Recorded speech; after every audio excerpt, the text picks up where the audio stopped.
তুমি কাউরে দিলা 10টা সন্তান, থাকার জায়গা নাই, আবার কাউরে দিলা ধন সম্পত্তি, একটা সন্তান নাই। ও তুমি কাউরে দিলা 10টা সন্তান, থাকার জায়গা নাই, আবার কাউরে দিলা কোটি টাকা, একটা সন্তান নাই। টাকা পয়সা ধন সম্পত্তি দিলা বেশি করে, কিন্তু মরার পরে কান্দে করে কবরে নামাবে কে তা?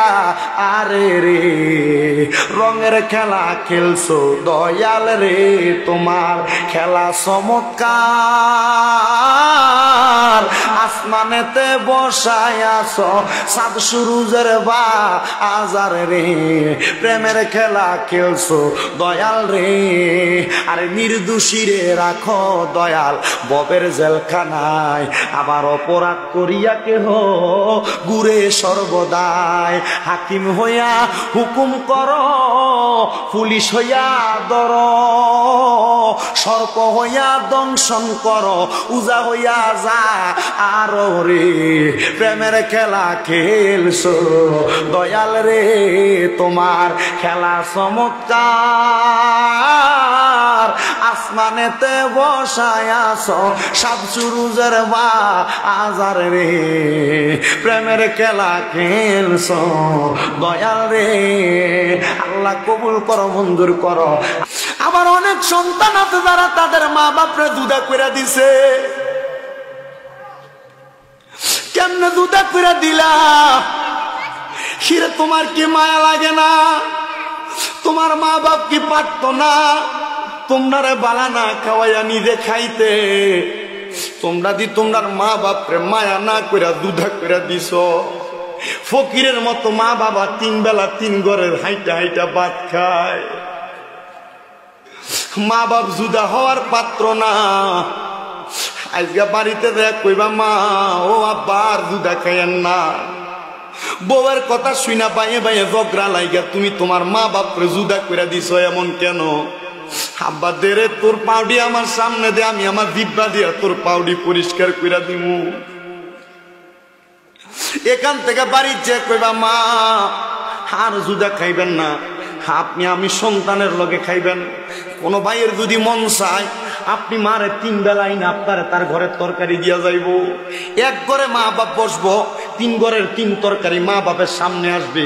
মা বাপ কেন জুদা খাইব? সন্তান আল্লাহর দোহাই লাগে কদমে হাত দিয়া বইলা যাই, মা বাপ এমন ভাবে জুদা কইরো না, আল্লাহর বদদোয়াটা তুমি কামাই কইরো না।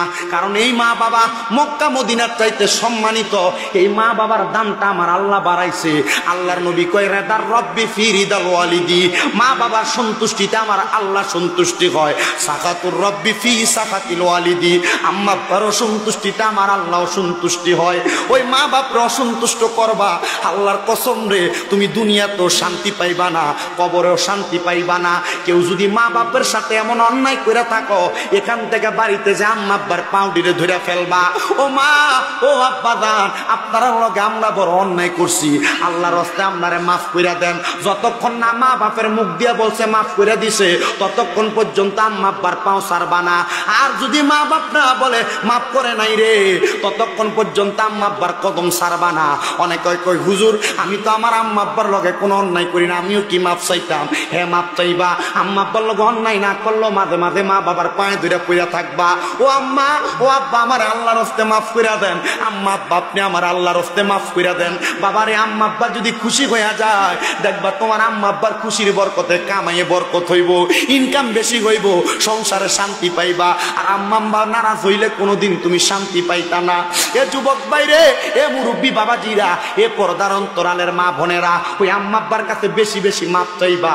আমার নবী কয় মা বাপের কাছে সন্তান যত ছোট হয়, ওই সন্তান আল্লাহর কাছে তত বড় হইয়া যায়। ওই আম্মা আব্বার কদম ধরে মাপ চাইতে রাজি আছেন না নাই রে বাবারা?